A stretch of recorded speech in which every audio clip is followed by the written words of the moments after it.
I don't have enough time. Well, that's something I used to say often. So today we're going to talk about limiting beliefs that you may have. So I know lots of people always say this, I don't have enough time. That's a very common one. And I had to stop myself and change it and just say, it wasn't a priority to me. That's awesome. I love talking about limiting beliefs. By the way, I'm Julie Turner. I'm David Turnbull. So nice to see you guys today. So we're going to have a little conversation about limiting beliefs and all kinds of different beliefs that we have about ourselves. So David was talking about, we want to do a video about stress, and we're going to lead into that because it's actually one of our limiting beliefs. I'm so stressed. And if we keep saying that, we start believing that. You're for sure going to feel it. Absolutely. And you know what? Fact is, we're all stressed, but some stress is good. Yeah. Like we're humans. Some stress is good. When you're excited about something, that's stress on the body, and your body doesn't actually know the difference. Yeah. So we're here today, and we're going to talk about limiting beliefs. Did you want to tell me a little bit about how you got over that belief that you didn't have enough time? So I just realized that I have to pay attention to the language I'm telling myself. And then kind of just retrain my brain about it. So if I caught myself saying I didn't have enough time, then I would either say something like cancel, cancel, cancel in my mind out loud, whatever I had to start reprogramming my mind. Right. And then I would just say the actual truth. It's not that I don't have enough time, it's because I value this and this and this right now today. Right. Simple. You know what's really cool? Were you aware, and a friend of mine gave me this little piece of information, the word priorities. That wasn't actually a word until the 1950s. Yeah, there was I didn't know that. It wasn't plural. Yeah. It was just the word priority. I'm like, that's pretty cool. So anyways, back to our limiting beliefs. So I'm going to talk just for like 2 seconds on the time management thing because that's not our mandate today. But I love when people come to me and they say, I don't have enough time. And in my mind, that immediately turns into, okay, so is this person afraid of rejection or is this person afraid of losing control? Because those are the two overarching, those are the two biggies. So if you are, if you have a fear of rejection, which has always been mine in the past, I don't know if you're a rejection or control. So I couldn't say no to people. I was like, oh, if I say no, they may never come back to me and I might not be valuable and blah, blah, blah. I say no to lots of people now. Sorry, some of you out there. So, and yourself, was there ever like that? Yeah, the same thing. I used to have the fear of rejection. I needed to please every single person out there, and I would overhelp everybody and just burn yourself out repeatedly. Absolutely. So now the same or similar, I have to say no. And then I spend most of my time when people really, really value and want my help. Absolutely. Yeah, it's good to feel valuable. Yeah.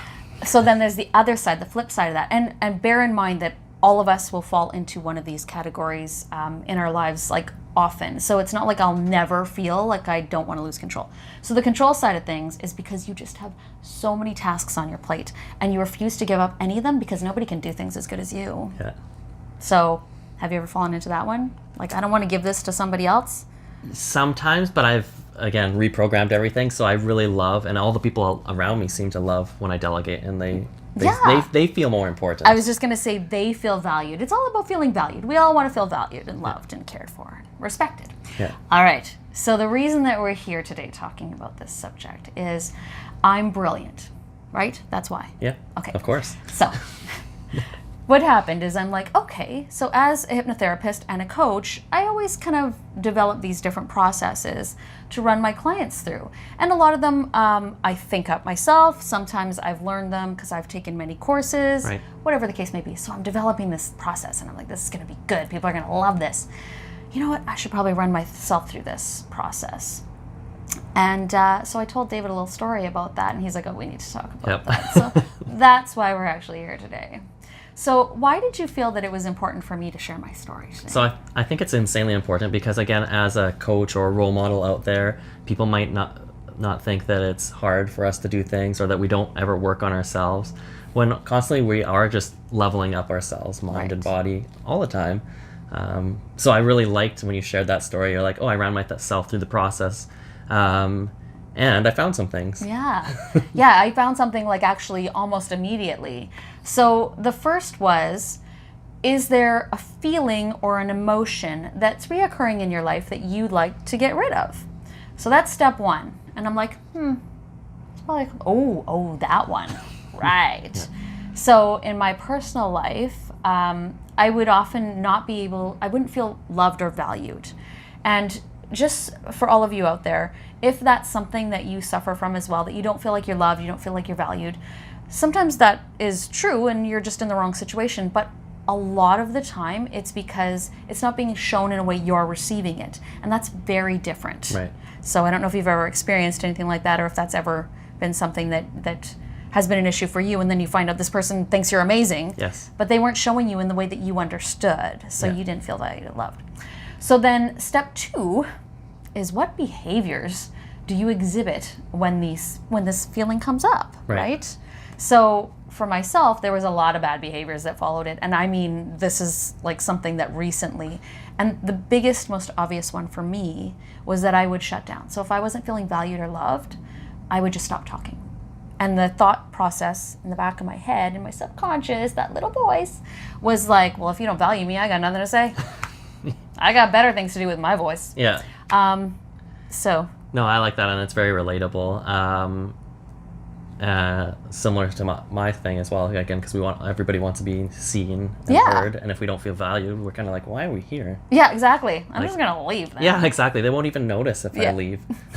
I would also, so I always get comments on how much I smile and how I'm always like laughing and seem to be having a good time.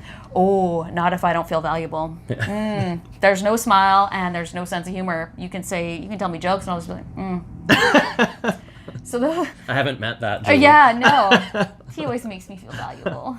So that was some big things for me. And I realized, wow, like we always need to be doing this. We need to be progressing at all times. So you guys are thinking, okay, that's great, but what's the next step, right? And part of me wants to make them get a hold of me to get the next step. Yeah. But another part of me wants to give you guys a little tip. So often, now I have a background in counseling, coaching, hypnotherapy, nutrition, blah, blah, blah. I love to take courses. But the fact is that often what we think we need to do is revisit our past and, really dig into it and really, where'd this come from and what's going on.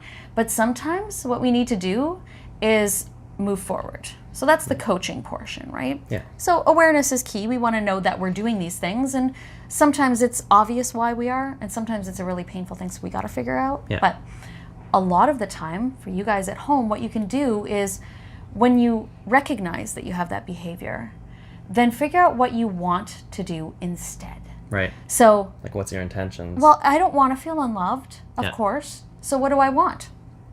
To feel loved. Yay!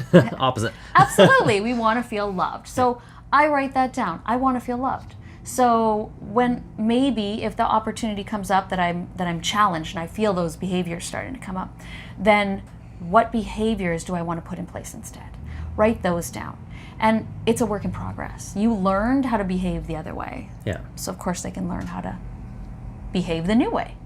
So just a tip for you guys and for David here. And what did you say that you were saying to yourself when So what was I saying to myself before? you were I saying didn't have enough it time. wasn't change, but you didn't have enough time, and you wasn't a said priority. cancel, Yeah, cancel. right? So that works too. But what I tell my clients to do is when you're doing that behavior, it's like change. Every time you recognize a behavior that's not working for you, say the word change in your head, out loud, whatever the case may be. Yeah. And the reason is that our limiting beliefs have been developed by our past and often not by ourselves. So you may or may not hear like your mom's voice or your dad's voice or your grandpa's voice or your grade 2 teacher's voice. Make it your voice. You are in control.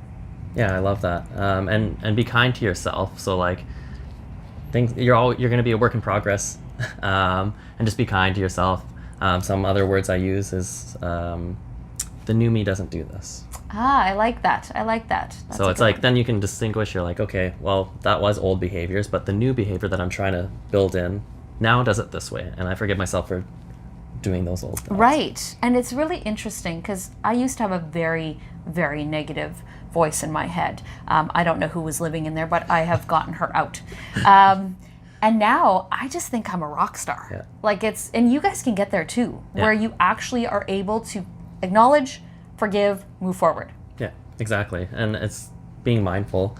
most of us just walk around and we don't realize all these things that we're doing to harm ourselves.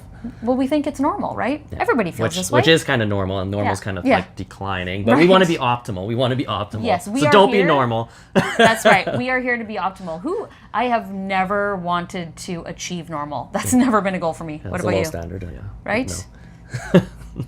All right. Do you have anything else to add to that? No, I think that's really helpful for everybody. So if you want to know more tips, just comment below, let us know, and we'll do it in a future episode. Yeah, sounds good. And if you guys have any ideas, that would be great.